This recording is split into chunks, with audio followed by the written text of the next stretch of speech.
palais, à votre droite, a été construit pour l'exposition universelle de 1900.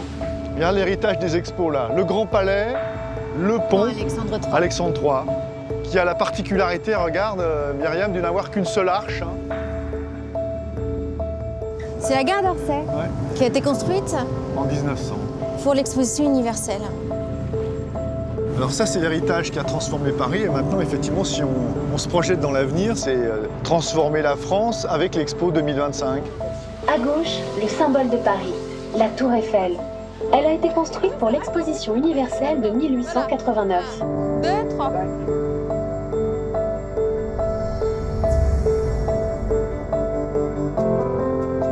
« 2025, la grande aventure de l'exposition universelle est en route. C'est parti pour un voyage étonnant, passionnant, au cœur des expositions universelles. Ces Olympiades du progrès et de l'audace. Quelles innovations ont-elles engendré? Quelles nouvelles dynamiques peuvent-elles encore apporter à l'avenir pour la France? Afin d'abord de mieux comprendre l'héritage laissé par ces grands rendez-vous, il faut remonter le temps avec un historien. Monsieur Carmona? Oui, c'est lui. Bonjour. Vous allez bien? Bonjour, très bien. Historien, et vous, comment ça va? Et pas n'importe lequel. L'un des plus grands spécialistes des expositions universelles. J'ai d'abord un amour profond pour Paris. Et Paris, c'est comme un livre vivant que nous avons sous les yeux, qui nous montre les traces, les héritages de tout ce qui s'est passé avant. Et à l'intérieur de cette histoire de Paris, oui, c'est vrai, il y a des expositions universelles.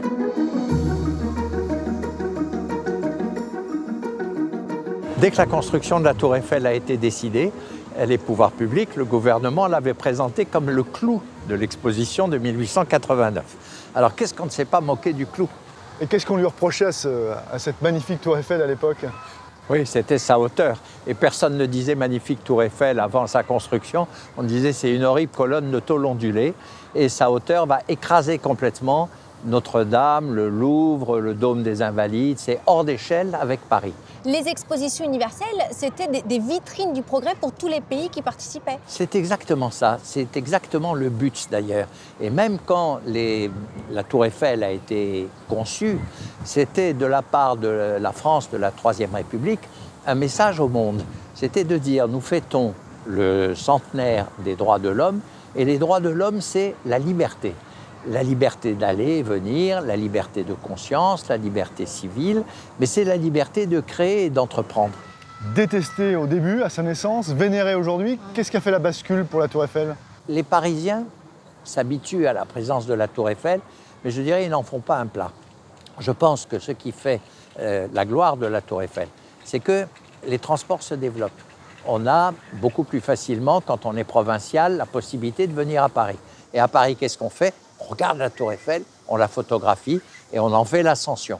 Et puis, pareil avec les étrangers. Et l'étonnant, c'est, comme vous le dites à l'instant, c'est le fait que ce monument qui a été tellement détesté soit devenu le logo même de Paris, c'est le symbole de Paris. Souvent on dit que les expos universelles, ça coûte de l'argent, mais là quand même, un bâtiment construit en 1889, il génère encore aujourd'hui de l'argent, des recettes. Énormément, il y a 7 millions de visiteurs par an maintenant, et on ne sait plus comment les accueillir. Mais Paris a été bouleversé par les expos universelles d'un point de vue architectural. Mais vous avez tout à fait raison, il y a des traces, des héritages, ils sont extrêmement nombreux, et je vous propose qu'on aille en voir quelques-uns. Allez, on y va, on est preneurs, hein, parce que vous écoutez, on ouvre un livre d'histoire. C'est sympa comme tout.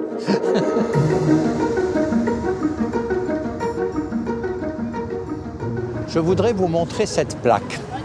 1897-1900, pont Alexandre III. 1897, c'est l'année de la création du pont. 1900, c'est l'année de sa mise en service. Et 1900, c'est l'année de l'exposition universelle, la grande exposition qui attire plus de 50 millions de visiteurs. Et donc, on réalise ce pont qui est par ailleurs une merveille sur le plan technique, avec une seule arche extrêmement effilée, construite en acier, à laquelle on donne le nom de Alexandre III, le tsar de toutes les Russies, le nouvel allié de la France en cette fin du 19e siècle, début du 20e siècle. 1900, l'exposition universelle, M. Carmona, bouleverse l'urbanisation de Paris. On a dit des gares, ce pont, un métro, et puis le Grand Palais aussi. C'était quand même une prouesse architecturale à l'époque. D'autant plus extraordinaire qu'il repose également très près de la Seine et que le sous-sol est instable. Il faut déployer des prodiges de technicité pour arriver à stabiliser le bâtiment, qui a eu quelques ennuis à cause de ça il y a quelques années. On a même pensé à un moment qu'on serait obligé de l'abattre. Mais non, il est vaillant, il est complètement rénové, il est absolument superbe. C'est un volume extraordinaire et qui, pendant l'exposition universelle de 1900, a joué un rôle majeur. Et il y avait surtout quelque chose qui a enchanté les Parisiens et les visiteurs étrangers de l'époque, qui était, le long de ce quai rive gauche, tout l'alignement des palais nationaux. L'avenue des Nations, on l'avait appelé. Avec l'Expo de 2025, on n'a plus de pavillons nationaux, on a d'autres valeurs, l'hospitalité, le partage, c'est autre chose? Avec l'idée de revenir à des pavillons qui sont des pavillons thématiques, des pavillons de partage, je trouve qu'on est effectivement beaucoup plus dans l'esprit qui était l'esprit universel qu'il y avait au début. Oui, la France va déposer sa candidature pour l'exposition universelle. L'exposition universelle, c'est 50 millions de visiteurs possibles. Pour le président François Hollande, c'est la candidature de la France, de toute la France. Ce projet, il est né 2 ans plus tôt avec la création d'Expo France en 2012. En mars 2015, le projet et le thème de l'exposition sont dévoilés à la presse. L'homme qui incarne et porte cette ambition de l'Expo 2025, c'est Jean-Christophe Fromentin. En pleine contemplation. Oui, ce monument est Bonjour, extraordinaire. Bonjour. Bonjour. Ah, on ne se lasse pas de la regarder? Non, c'est à la fois émouvant et puis en même temps, voilà, la signature d'un grand moment pour notre pays, d'un grand moment pour la France, celui de l'expression de notre progrès, de nos talents, de nos inventions en pleine révolution industrielle, à un moment où, un peu comme aujourd'hui, on doutait de notre modèle économique, de l'évolution du monde. Et on a eu cette audace incroyable qui est aujourd'hui un marqueur incontournable de la prospérité et du développement de notre pays. On a longé la Seine, on a vu plein de monuments parisiens issus des expositions universelles. Est-ce qu'il y aura de nouveaux monuments en 2025 ? Il faut. Une expo universelle, c'est un point de départ. Et donc, c'est un point de départ qui doit laisser des traces architecturales, mais aussi des traces immatérielles, mais aussi des réseaux demain, mais aussi des images, mais toute une série de choses qui vont faire de cette expo de 2025 un renouveau, un reset, un nouveau point de départ pour la France et dans cette universalité que la France a su si bien incarner et qu'elle doit retrouver à sa manière, à la manière de l'innovation du XXIe siècle dans un projet comme celui-là. Monsieur Fromentin, quelle est l'ambition de votre projet pour la France? Qu'est-ce que cette expo peut apporter au pays? Vous savez, la France, elle a plusieurs grands enjeux. D'abord, il y a un enjeu de confiance. Vous voyez, la France et les Français sont en doute, sont méfiants par rapport à la mondialisation. Donc c'est un projet de réconciliation avec le monde pour justement retrouver ce dialogue, cette invitation au monde et ce dialogue avec le monde et l'ensemble de ses habitants et de ses acteurs. C'est un projet de réconciliation entre les générations aussi, parce qu'on a tendance à léguer à la génération à venir des problèmes, des déficits, du doute, de l'inquiétude par rapport à l'avenir. Et ce projet, il réconcilie les générations, il transmet aussi une échéance positive. C'est un projet de réconciliation aussi avec les technologies. On se demande parfois quel sens on peut donner à ça. On ne rêve pas d'un monde aseptisé, technologique, uniquement numérique. On rêve d'un monde grâce auquel le numérique permet de retrouver les valeurs qu'on évoquait tout à l'heure. Donc le mot qui est peut-être le mot-clé pour la France dans un projet comme celui-là, c'est un peu ce mot de réconciliation avec le temps, avec l'espace, avec le monde, avec les générations, avec les inventions, avec l'innovation. Alors justement, comment on finance tout ça? C'est le contribuable qui paye? L'idée de cette expo universelle, c'est d'en faire, un peu comme au 19e, une entreprise. Une entreprise, ça a des recettes, ça a des dépenses, son bénéfice. On imagine de réinvestir le bénéfice dans de l'innovation pour donner une accélération encore à ce projet. Et on imagine de le financer à part un appel public à l'épargne, de telle manière à ce que les gens souscrivent, soient actionnaires de l'expo universelle et profitent également du bénéfice que laissera ce projet. La signature de votre projet, c'est au cœur des territoires, s'ouvre celui des hommes. Qu'est-ce que cela signifie pour vous? Le monde, il est riche de la diversité des territoires et des différences des hommes. Si demain on imagine une mondialisation lisse, où tout le monde est pareil, où la même architecture domine, où les enseignes deviennent mondialisées, finalement les territoires, les hommes n'auront plus cette capacité à montrer des différences, cette diversité qui fait le sel du monde, qui fait l'attractivité du monde. Donc au cœur des territoires s'ouvre celui des hommes, c'est d'abord une invitation. C'est pas un thème, c'est une invitation à finalement retrouver de la curiosité, retrouver de la différence, s'enrichir de la diversité des territoires. Et aujourd'hui, nos technologies permettent justement d'aller découvrir peut-être des villages qu'on n'a jamais vus, des cultures qu'on ne connaît pas, des savoir-faire qu'on n'imagine pas. Et faire d'une Expo universelle un hymne à la diversité et à la différence, c'est redonner un sens quelque part à la mondialisation. La diversité des territoires fait aussi le sel de la France. Dans 10 ans, ils seront tous mobilisés. Chaque ville, chaque village, chaque terroir pourra se connecter à l'exposition en valorisant ses atouts, la restauration d'un monument, l'ouverture d'un site, une tradition ou bien encore un savoir-faire.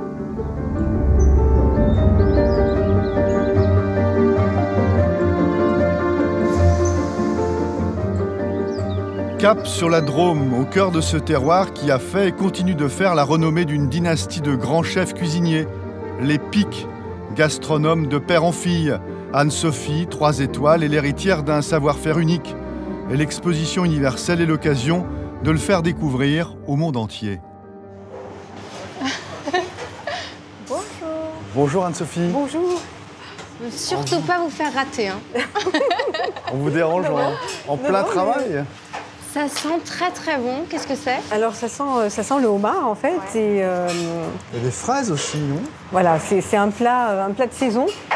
Anne-Sophie, on n'a pas souvent une chef 3 étoiles devant nous. J'ai une petite doléance. On peut goûter? Oui, bien sûr. Il fallait bien que Parce ça que moi, je suis arrive. gourmand. Bon, Vas-y, il faut prendre le Myriam. bouillon. Ah oui, il faut que tu prennes du bouillon. J'incline. Parce que ce qui est intéressant, c'est vraiment le côté fumé sur le fruit rouge aussi. C'est assez intéressant. Moi, j'utilise de plus en plus des ingrédients de la cuisine japonaise parce que je trouve que c'est quand même quelque chose de assez fabuleux. Alors, vous avez dit Japon, influence. Là, ça nous amène forcément à notre sujet, c'est-à-dire cette expo universelle Bien sûr. auquel vous voulez participer et qui est effectivement cet échange, ce partage des savoir-faire. Là, vous allez chercher chez les Japonais vos bouillons et vous allez leur apporter aussi sans doute votre savoir-faire. C'est exactement ça. Et ce plat-là, justement, illustre bien la nécessité aujourd'hui pour tous les pays d'aller regarder dans les autres pays, de plus avoir de frontières, d'avoir cet échange qu'il peut y avoir entre les produits, mais entre les hommes et les femmes aussi, parce que finalement, c'est des techniques très précises. De toute façon, la cuisine, aujourd'hui, revient un peu sur le devant de la scène comme une valeur partagée par tous et comme même quelque chose de beaucoup plus fort. Presque une valorisation des pays par rapport aux autres. Enfin, c'est d'échange, hein. C'est incroyable ce qui se passe autour de la cuisine, tout comme le sport à Pilet, tout comme voilà, c'est assez extraordinaire. Vous nous montrez un petit peu votre maison? Bien sûr, avec plaisir. Oui, parce que là, on a vu les cuisines, c'est très beau. Et Ça marche bien? on aimerait bien voir la salle. Avec plaisir. Alors, on vous suit, Anne-Sophie. Alors ça, c'est le premier restaurant Pic. C'est le premier restaurant Pic, et c'est là que mon grand-père a eu 3 étoiles en 1934. Toutes les toutes petites les dates. bibles rouges. Voilà. là, Alors, il y en a 1900. Ah oui. qu'on a en double, hein, d'ailleurs. Et Alors, après, celui de votre grand-père où il est 3 étoiles, c'est 34. c'est 34. Il est où? Donc, c'est 34. 34, voilà. Juste là. Ouais. Là, j'aime beaucoup cette photo. Mon père a à peu près l'âge de mon petit garçon aujourd'hui, donc je trouve que c'est assez touchant de le voir avec une toque sur la tête. Vous voyez, Filet de loup au caviar, ça, bon, c'est le plat signature. C'est le plat signature. oui. C'est le plat signature qui sera à la carte encore en 2025, je suis sûre. Anne-Sophie, avec cette expo universelle, la France va donner rendez-vous au monde. Il va falloir accueillir 80 millions de visiteurs, c'est pas une mince affaire. Est-ce que le fait que la France soit une terre de gastronomie, avec des terroirs, des territoires où l'on mange bien, est-ce que c'est un atout formidable pour accueillir cette exposition? Oui, bien sûr, je trouve qu'il y a une richesse dans la gastronomie française, mais dans beaucoup d'autres cuisines, mais particulièrement la gastronomie française, avec ses niveaux, ses degrés de cuisine qui sont très différents. On peut manger de façon très traditionnelle, de façon beaucoup plus contemporaine. Donc oui, je crois que c'est quelque chose qu'il va falloir qu'on cultive beaucoup encore a fortiori en vue de cette Expo 2025. Vous passez la plus grande partie de votre temps ici à Valence. Vous avez aussi un restaurant à Paris, donc au cœur d'un territoire. Et vous êtes l'une des personnalités qui défend l'exposition universelle 2025. C'est du très local à l'universel.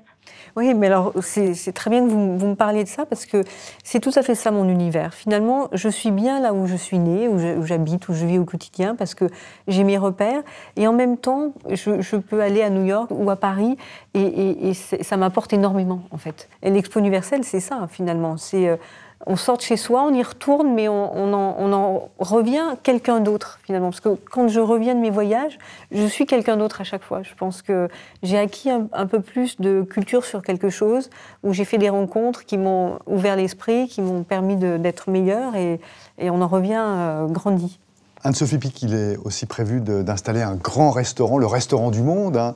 Et si un jour vous êtes chef de ce grand restaurant du monde, c'est quoi votre menu pour l'Expo universelle ? C'est une bonne question. Vous avez 10 ans pour y réfléchir. Oui. Moi, je ne sais pas dans 10 ans dans quelle perspective on sera, mais on est très attiré par la fibre végétale. En ce moment, c'est plus les céréales, mais la fibre végétale est quelque chose de juste magnifique, et parce qu'il y a épuisement aussi des poissons. Je crois qu'on va être de plus en plus obligé de se tourner aussi. Ça sera une possibilité de revaloriser aussi l'agriculture, ce dont on a besoin. Et puis le légume, c'est à la portée de tous aussi. Ça qui est intéressant, c'est que ce n'est pas forcément un produit cher intrinsèquement. Et porter le raffinement, faire des choses très gastronomiques avec les légumes, c'est aller un petit peu plus loin dans la recherche. Merci beaucoup de nous avoir accueillis. Merci à vous. Merci.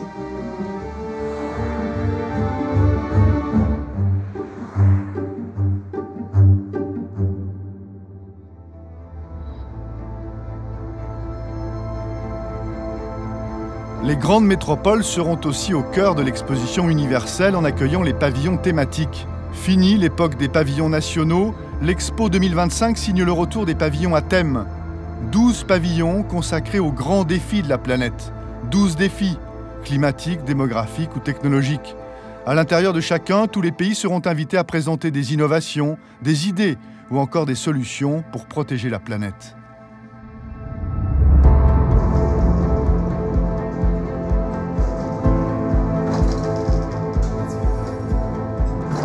Hop, 13. Pleyel. Pleyel, go.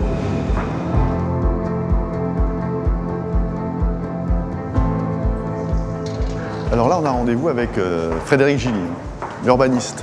Qui s'occupe du Grand Paris. Voilà, il connaît très bien le projet, donc il pourra un peu nous raconter comment ce Grand Paris va finalement accélérer avec l'Expo et comment l'Expo va profiter aussi du Grand Paris.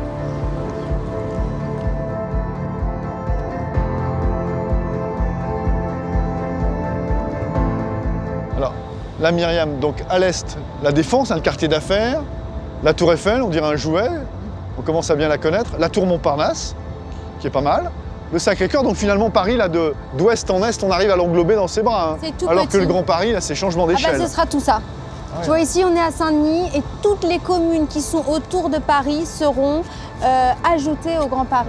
Résultat, on a une agglomération parisienne qui va se transformer en véritable mégalopole, capable de concurrencer les plus grandes capitales européennes.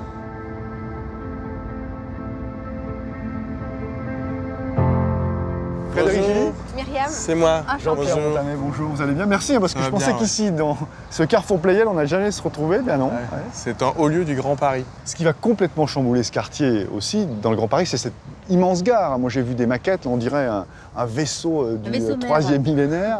Et alors, elle va être où, cette gare-là? On peut imaginer qu'elle va être ici, là, où on est? La gare projetée par la Société du Grand Paris, elle est juste là-bas au bout, là. Ici, si on revient dans 10 ans, ça ne ressemblera plus à ça. Ce sera totalement transformé. Alors, ce sera transformé. Après, l'enjeu, c'est d'arriver à intégrer tout ce quartier dans le Grand Paris sans perdre ce qui fait sa particularité, son charme. En fait, les transformations dont on parle, quand on parle du Grand Paris, c'est les transformations qui commencent. Et dans les villes, les grosses transformations, ça prend toujours une dizaine d'années, voire plus. Donc tout ce dont on parle, le Grand Paris, les gares, les transformations des quartiers, ça sortira de terre véritablement au début des années 2020. Et en 2025, on commencera à voir sortir tout ça. Et c'est le début d'un nouveau siècle. Ce qui est formidable dans l'histoire, c'est la concordance des calendriers. C'est que finalement, le Grand Paris va servir l'Expo 2025 et l'Expo 2025 va aussi promouvoir ce Grand Paris. Oui, c'est presque la cerise sur le gâteau. C'est-à-dire qu'on aura amorcé une transformation et il restera à la magnifier. C'est-à-dire à donner à voir tout le potentiel qu'elle peut déployer. Et c'est souvent ça le rôle des expositions universelles dans l'histoire des villes. C'est pas le début d'une histoire de transformation. c'est le moment où on se rend compte que la transformation, on la touche du doigt et après elle se déploie. Et on sera pile à ce moment-là. Parce qu'on aura posé toutes les conditions pour véritablement transformer ce territoire. En fait, si vous enlevez le centre de Paris, il vous reste l'équivalent de la métropole de Chicago. Donc il est temps de se rendre compte que la banlieue parisienne est porteuse de potentiel et de richesse. Il y a des endroits extraordinaires partout dans la région qui ne sont pas vus et qui ne sont pas connus. Donc ça va être l'occasion pour l'ensemble de la planète de venir à l'exposition universelle et de découvrir qu'en plus du Sacré-Cœur, de Notre-Dame et de la Tour Eiffel, voire de Versailles, il y a plein d'endroits, plein de merveilles à découvrir à 2 pas des gares du Grand Paris. On parle d'expos, de projets multisites, mais pas seulement dans le Grand Paris, mais aussi dans la France entière, avec des métropoles qui sont associées à l'exposition universelle. Ça aussi, c'est une innovation. Ça aussi, ça va bouleverser la France. Ce qui fait un lieu, c'est l'ensemble des endroits avec lesquels, des personnes, des événements, avec lesquels il est en résonance, avec lesquels il est en lien. Et donc cette idée de faire non pas un lieu, mais un réseau de lieux, et non pas un endroit, mais plein d'endroits en relation, en lien les uns avec les autres, c'est, je pense, la traduction contemporaine de ce que sont les territoires aujourd'hui. Vous, Frédéric, en tant qu'urbaniste, en tant qu'économiste, en tant que francilien, cette exposition universelle, elle vous excite, elle vous inspire? Moi, je me suis dit que c'était une des occasions rares qu'on a pour donner à voir aux habitants de l'Île-de-France et à la planète les transformations qui sont en cours dans ce territoire. Et je pense qu'on souffre aussi beaucoup d'un déficit de représentation de qui on est. On vit un peu enfermé en n'arrêtant pas de parler de notre déclin, mais on est capable de projets formidables dans cette région. Et à force d'entendre parler de déclin, les gens finissent par croire à ce déclin, alors que c'est une région qui est riche, qui est pleine de potentiel. Il suffirait qu'on croie tous ensemble à ce potentiel et à ce qu'on peut déployer ensemble. Et je pense que c'est un grand événement international où la planète vient. C'est aussi une façon de se regarder dans le miroir et se dire qu'on est capable de ça. Quand on a une région qui a 140 nationalités, en termes d'hospitalité pour accueillir le monde, on est quand même bien lotis. On est déjà parfaitement organisé. Le monde est déjà là. Donc c'est très bien, on va inviter juste les cousins. Ah, j'aime bien ça, ce côté famille. Merci beaucoup. De rien. Qui seront ces nouveaux bâtisseurs? Après le génie et l'incroyable audace de Gustave Eiffel, qui pour prendre la relève? Pour dessiner, imaginer la France de demain, pour organiser ce grand rendez-vous, 600 jeunes de toute la France, issus de 12 universités et grandes écoles, ont été dès le début associés à l'aventure, pour apporter leur culot, leur modernité.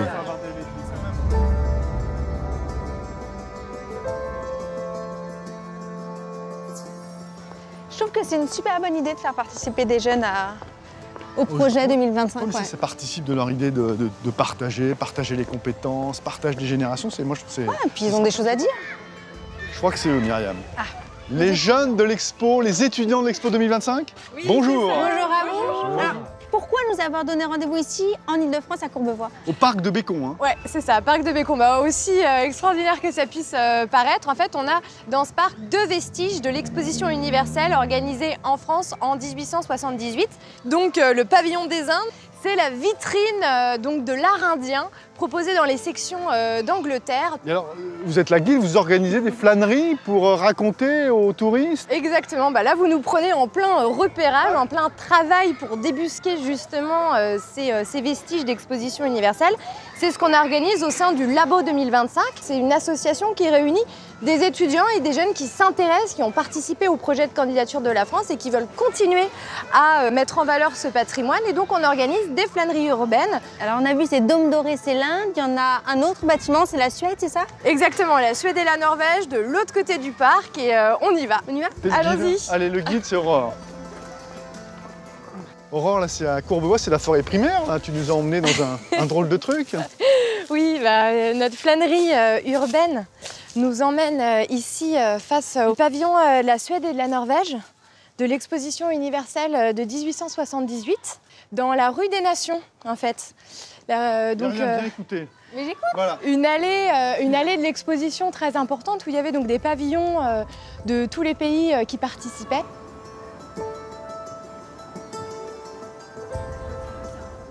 Vous vous êtes acteur sur cette exposition universelle 2025. Qu'est-ce que vous avez ressenti à l'idée de participer à ce projet?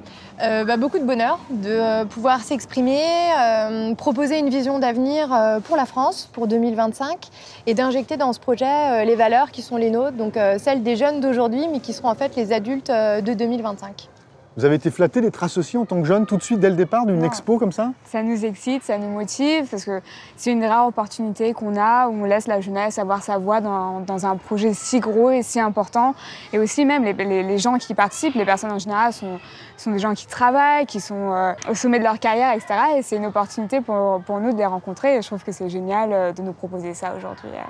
De fréquenter des hommes politiques, des industriels. C'est ça, parce qu'on La confrontation est intéressante. Très intéressante, parce qu'ils se rendent compte que nous, on a des idées à leur apporter, mais que nous, ils ont un savoir-faire, des connaissances que nous, on n'a pas encore. Et du coup, je pense que c'est le meilleur moyen pour nous de présenter un beau projet et de le réussir au mieux, quoi. Et c'est vrai que moi, dès que j'ai entendu parler de ce projet, j'ai tout de suite été emballé parce que je me suis dit que c'était une occasion assez exceptionnelle de pouvoir travailler sur un projet finalement concret, de pouvoir réfléchir sur ce que sera la France dans 10 ans, sur ce que sera le monde dans 10 ans, de pouvoir aussi confronter justement cette vision aux visions des autres écoles qui ont participé au projet, mais aussi des personnes qui sont investies, que ce soit des politiques ou des entreprises. Vous avez eu le sentiment que vous étiez une génération qui pouvait proposer quelque chose qui n'existait pas encore dans la tête de ceux qui sont capables de créer aujourd'hui. Je pense qu'on a assez choqué les publics qu'on a eus quand on a présenté nos projets, et je pense que ça leur permet aussi, eux, de comprendre que nous, on peut leur apporter beaucoup. Là, vous avez fait vos propositions pour 2025, il reste 10 ans, c'est terminé? Non, pas du tout. Au contraire, nous, on souhaite vraiment porter la candidature jusqu'en 2025, jusqu'au bout. Donc maintenant, on va tous se réunir et travailler ensemble pour commencer dès maintenant. Parce que ce qu'on a proposé, c'est des choses qui se construisent à long terme, et l'exposition universelle, pour nous, elle commence maintenant. Ce sera une grande fête. Ce sera une grande fête. Rendez-vous en 2025. Rendez-vous en 2025. Ah ils sont à fond, les jeunes. Donnez rendez-vous au monde entier. Une promesse excitante, exaltante. L'occasion pour la France de se réveiller et d'étonner.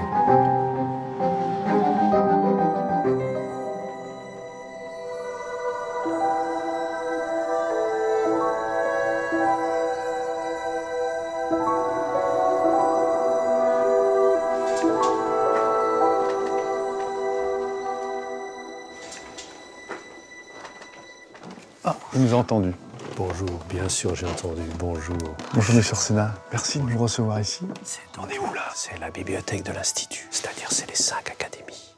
Donc il y a l'Académie française, il y a l'Académie des sciences, des beaux-arts, des inscriptions. C'est un privilège d'être ici. C'est un privilège d'être ici, réservé aux chercheurs, sur recommandation précise. Et puisqu'on va parler d'exposition universelle, ici c'est le voyage universel. Voyage universel dans le temps et dans les savoirs.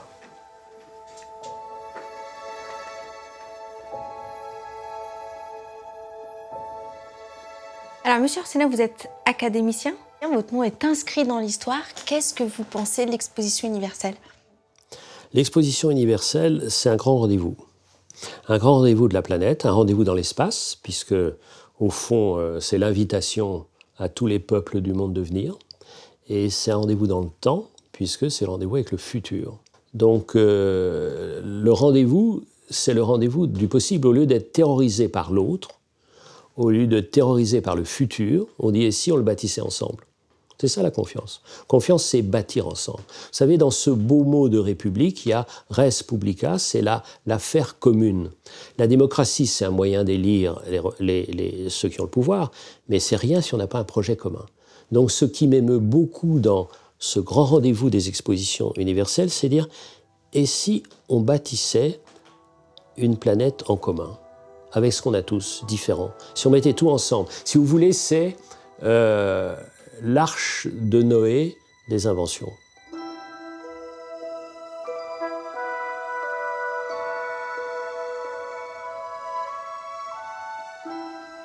On parle souvent du vivre ensemble en ce moment. Est-ce que l'Expo universelle peut nous faire avancer dans ce domaine, peut nous faire progresser? Vivre ensemble, c'est statique. Il faut rêver ensemble. Il faut inventer ensemble. Il faut aimer ensemble. Il faut risquer ensemble. C'est pas parce qu'on est ensemble qu'on va bien s'aimer. S'il y a des familles qui sont ensemble, on a bien vu à quel point on s'ennuyait certains dimanches en famille. S'il n'y a pas un projet. Donc moi, je préfère les familles qui embarquent ensemble sur un bateau plutôt que les familles qui se retrouvent tous les dimanches pour bouffer un insupportable, je sais pas, poule au pot. Ça ne m'intéresse pas. C'est-à-dire, c'est le projet. Qu'est-ce qu'on fait? C'est la curiosité. Donc, vis-à-vis du futur, il faut avoir une curiosité. Curiosité qui est une curiosité lucide. C'est-à-dire qu'il y a des vertiges.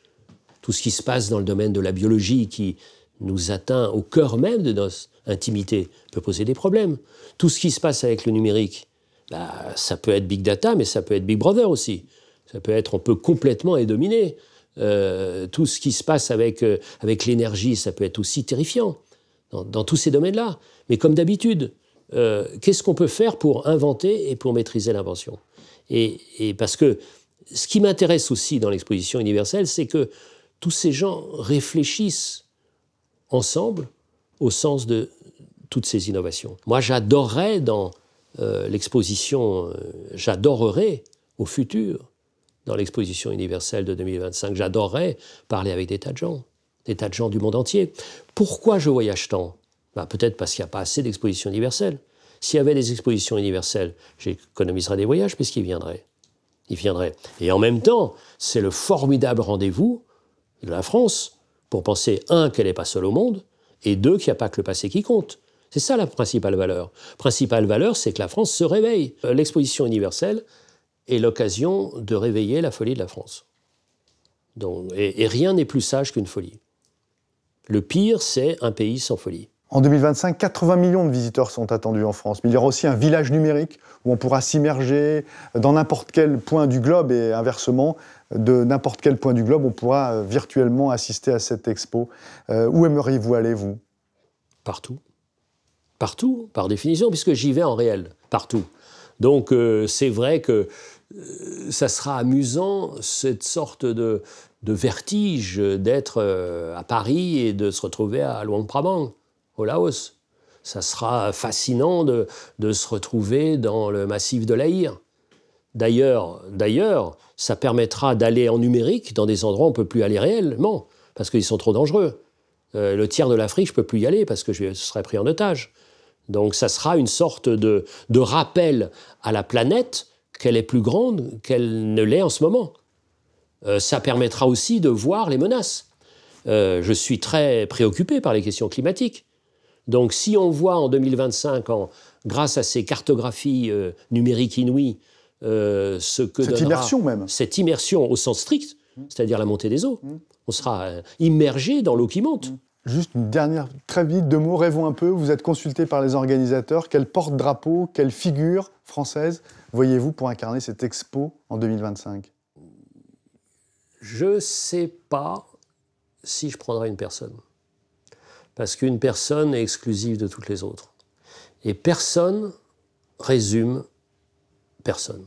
J'avais fait un film sur la France. Qu'est-ce que la France aujourd'hui? Et j'avais posé la question, la dernière fois où vous êtes senti français, à part la finale de la Coupe du Monde de foot, en 98, c'était quand? Et à 90%, tous les gens questionnés par moi ont répondu au moment de l'éclipse. Ah bon? Au moment de l'éclipse? Oui. Parce qu'on était dehors, ensemble, et on regardait dans la même direction. Qu'est-ce que c'est qu'une exposition universelle? C'est être dehors, ensemble, et regarder dans toutes sortes de directions en même temps. Partager les émotions, partager les savoir-faire, partager les innovations, c'est l'une des principales ambitions de cette Expo 2025. Mademoiselle Blablacar, ils sont à quel étage?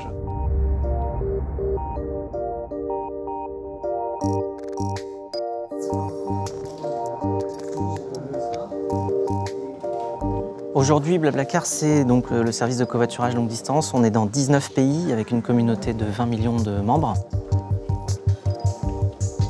Alors, l'une de vos devise, c'est ce qu'on voit là derrière. Share more, learn more, partager plus, apprendre plus. Le partage, c'est une valeur centrale ici. Oui, le partage, c'est ce qui permet d'apprendre, c'est ce qui permet de grandir, d'innover tous ensemble. C'est aussi une valeur qui permet de s'assurer d'une certaine qualité, puisque justement, plus on partage, eh bien, plus on va avoir tendance à vouloir faire le meilleur. Frédéric Mazella, aujourd'hui, le covoiturage, ça paraît naturel, mais pourtant, il a fallu l'inventer, et vous êtes l'un de ses inventeurs. Ça vous est venu comment, l'idée de partager une voiture? C'était à Noël, je devais rentrer en Vendée depuis Paris, et je me suis pris très tard, donc il n'y avait plus du tout de billets de train. Et au final, c'est ma petite sœur qui habitait à Armand qui est passée me chercher à Paris. Et sur la route, je me suis rendu compte que quasiment toutes les voitures étaient vides. Donc je me suis dit, des places libres pour aller en Vendée, il y en avait plein, mais elles n'étaient pas dans les trains, elles étaient dans les voitures. Il y a une exposition universelle qui est prévue en 2025. À quoi ça fait écho chez vous, créateur de Blablacar, qui parle de confiance, de partage, de rencontres? Je suis déjà très fier qu'on propose notre candidature. À partir du moment où on met des personnes de cultures différentes ensemble et qu'on les laisse discuter, eh bien, il se passe toujours des bonnes choses parce qu'on se rend compte qu'on est tous humains et que justement, on a beaucoup plus à partager que ce que l'on croit. Le covoiturage, Frédéric, démocratise les déplacements, rapproche donc les territoires. Il faut savoir que l'Expo 2025 promet de ne pas être uniquement basé à Paris, mais dans le Grand Paris et aussi dans les métropoles régionales. Est-ce que ça aussi, c'est un signe des temps, c'est un progrès ? C'est un progrès qui est permis par la connectivité aussi, puisque je pense qu'une des raisons pour lesquelles on faisait des expositions universelles très concentrées à un seul endroit avant, c'est aussi parce qu'on n'avait pas les moyens de communication dont on dispose aujourd'hui. Aujourd'hui, on est capable de justement démultiplier les endroits dans lesquels on va pouvoir proposer un rassemblement, on va dire, dans l'esprit, mais pas forcément en physique, puisqu'on va être capable quand même de relier tous ces endroits-là et de les connecter de manière très très forte. Alors cette exposition universelle, c'est l'occasion pour les organisateurs, que ce soit un partage des savoir-faire, un partage des hospitalités, un partage des compétences. Ça vous paraît être en phase avec ce monde qui est en train de bouger, de muter ? Je pense que c'est même plus une option de savoir si on veut ou non être global ou universel, c'est ce qui est en train d'arriver. Et justement, tout ce qu'on pourra faire pour accompagner à la fois la communication entre des cultures différentes et le sentiment d'appartenance de chacun à une société qui est plus large et qui devient très internationale, eh bien ce sentiment-là va se développer et il faut l'encourager. Donc c'est aussi une manière de faire en sorte de construire tous ensemble un avenir meilleur pour chacun d'entre nous et pour tous. Blablacar, symbole de la réussite de ces start-up françaises. Grâce à leur agilité et à leur état d'esprit, elles incarnent la vitalité de la nouvelle économie.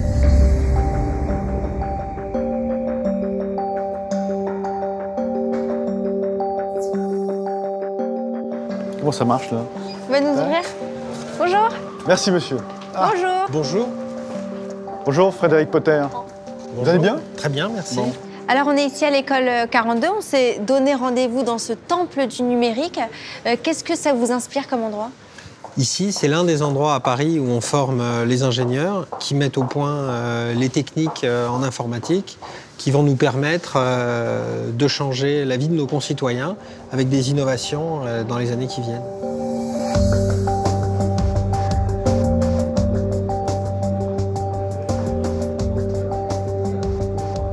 Il y a 1600 étudiants inscrits et 700 en permanence puisque c'est ouvert 24 heures sur 24. Qu'est-ce que ça vous inspire de voir l'Expo universelle revenir peut-être en France en 2025? Alors moi, c'est une cause que je trouve géniale et c'est pour ça que je la soutiens parce que l'exposition universelle, c'est présenter au public les dernières innovations de la technologie et des sciences et de montrer à quel point elles améliorent la vie des gens. Et ça me ferait plaisir de revenir à cette époque dans laquelle le grand public croyait dans le progrès et visitait les pavillons de l'Expo universelle de 1900 en voyant la perspective d'un monde meilleur, demain, dans lequel la force physique serait remplacée par les machines, dans lequel le chauffage ou l'éclairage ne seraient pas dangereux, voilà, qui sont aujourd'hui pour nous des acquis. Ce qu'il faut comprendre, c'est ce qui fait la croissance à long terme d'un pays, c'est sa capacité à innover, c'est sa capacité à inventer. Il n'y a pas d'autre solution pour les pays comme le nôtre, dont les coûts de main-d'œuvre sont élevés, que l'excellence technologique, scientifique, culturelle. La seule issue, c'est la technologie, et c'est pour ça qu'on est dans une école d'ingénieurs. L'exposition universelle pour 2025 veut fonctionner comme une start-up en termes de financement, en termes de fonctionnement. Vous, c'est votre domaine. Qu'est-ce que ça veut dire? Quelle valeur ça apporte et quel dynamisme ça a? Je pense qu'aujourd'hui, se mettre à l'abri de la commande publique, c'est quand même une excellente chose, puisque voilà, on ne sait pas de quoi les budgets de l'État ou des collectivités locales seront faits demain. Et donc, organiser un projet comme ça sans faire appel aux contribuables, ou en faisant appel aux contribuables de la manière la plus modeste possible, c'est à la fois un gage de pérennité et de succès, parce que ça veut dire que ça sera plus robuste aux chocs à venir. Et puis, c'est aussi une question d'hygiène. L'impôt n'est pas là pour financer ce genre de choses, à mon sens. Est-ce que la France peut encore étonner le monde aujourd'hui en termes de progrès, d'innovation, de technologie? Bien sûr, la France est un super terreau pour créer des entreprises de high-tech, pour surprendre le monde. Grâce à des initiatives comme 42 et puis toutes sortes d'initiatives. On a des gens créatifs, on a des designers de qualité, on a des graphistes, on a un monde de la culture qui est développé. Et puis on a des super ingénieurs, des super informaticiens avec un système éducatif d'élite de qualité. Et donc on peut encore étonner le monde, bien sûr.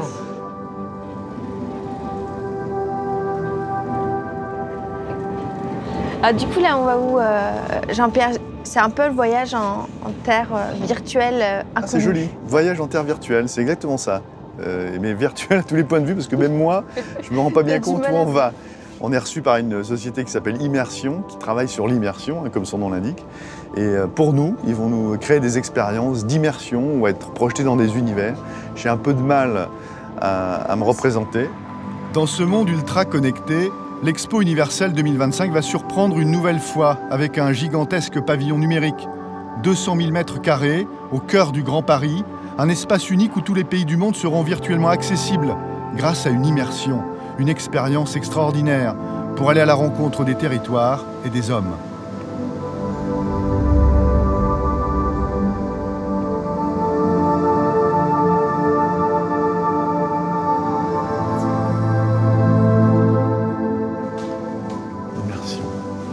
Bonjour mademoiselle.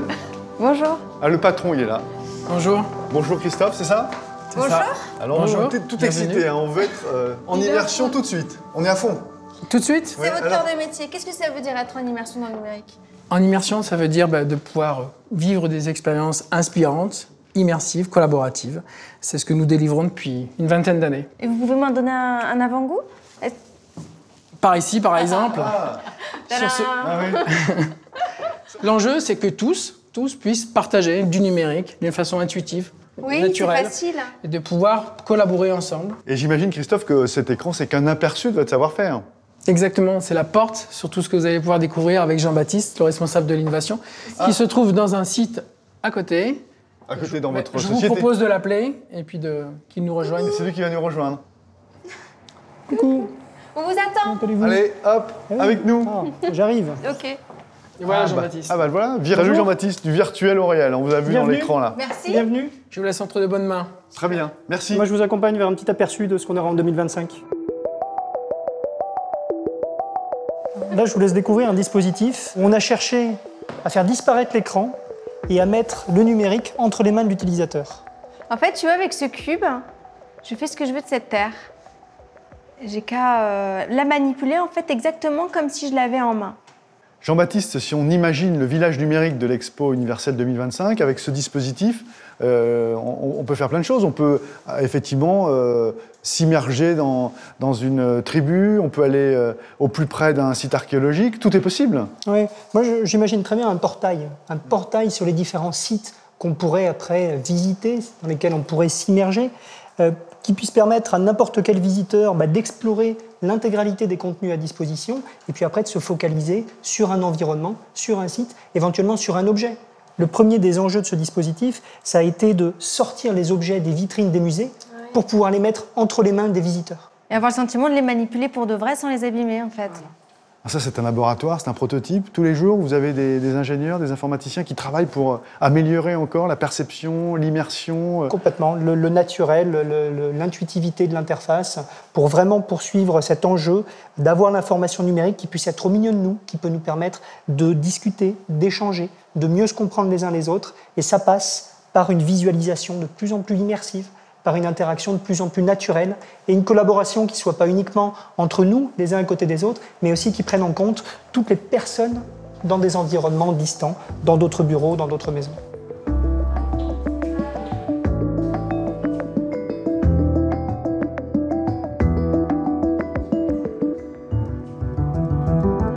Alors ici, vous êtes dans ce qu'on appelle un système immersif. Et du coup, on parlait tout à l'heure de l'enjeu de visiter des sites distants grâce au numérique. Et là, on commence à toucher du doigt cette capacité qu'on va avoir de s'immerger dans l'environnement virtuel. Hop. Ah oui, j'ai l'impression que j'enjambe la moto, là. Et si vous mettiez les lunettes sur la tête et que vous vous penchiez, vous serez capable de regarder au-dessous de la moto. Ah oui, exact. Alors, on aurait l'image, mais est-ce qu'on peut imaginer aussi le son, le petit bruit du vent, des oiseaux dans la forêt ? Oui, il faut absolument réfléchir globalement et vraiment chercher à immerger non seulement la vue, mais tous les sens des utilisateurs. Ça fait partie des priorités dans la recherche actuelle, qui va être d'immerger grâce à la vue, mais aussi grâce au son. L'immersion, c'est le son, on s'entend les uns les autres. Et c'est des choses qu'on est capable de faire aujourd'hui avec un simple téléphone et qui sont nécessaires quand on va vouloir parler de collaboration à des kilomètres à distance. Et au-delà du son, on peut effectivement envisager plein de choses sur les odeurs notamment, le toucher, le retour d'effort dont on entend de plus en plus parler et qui peut peut-être nous permettre de commencer à sentir des choses à distance.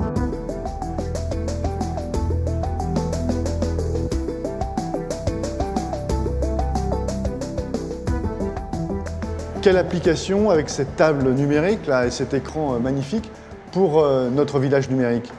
Pour moi, ce qu'il faut imaginer, c'est que ce qu'on a ici, à l'échelle de quelques mètres sur un simple mur, on peut l'imaginer sur un mur beaucoup plus grand. Encore plus grand que celui-ci. Encore plus grand, qui va permettre d'accueillir plein de visiteurs et qui va ici afficher une quantité d'informations importantes, qui va permettre aux gens d'avoir peut-être une vue globale de tous les sites qui sont visités, de où sont les personnes, quelles informations elles accèdent, mais aussi éventuellement de se concentrer sur une de ces informations pour pouvoir apprendre plus de choses, voire rentrer en communication avec les personnes qui sont sur d'autres sites. Jean-Baptiste, j'ai une crainte. Est-ce qu'à l'horizon 2025, un certain nombre de Français ne seront pas largués face au numérique et ne pourront pas pleinement profiter de l'exposition universelle ?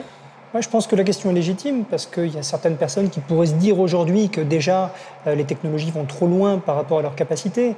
Mais je pense que la meilleure démonstration de cet effort, c'est toutes les tests, toutes les manipulations que vous avez faites en arrivant jusqu'ici. Vous ne vous êtes pas entraîné avant et pourtant, les interfaces vous paraissent suffisamment naturelles, qu'on parle de 2D, de 3D, pour que vous puissiez les manipuler. Et je pense que c'est un enjeu fort que nous, Immersion, avons, qu'on est très certainement beaucoup à avoir, de s'assurer qu'en gagnant des capacités, des fonctionnalités, les interfaces deviennent en même temps plus simples. Ce qui est un vrai challenge en soi, parce que ça devient de plus en plus riche, mais qui est un enjeu fort pour s'assurer justement que les personnes ne soient pas larguées devant ces nouvelles capacités. Merci Jean-Baptiste. Merci. Avec grand plaisir.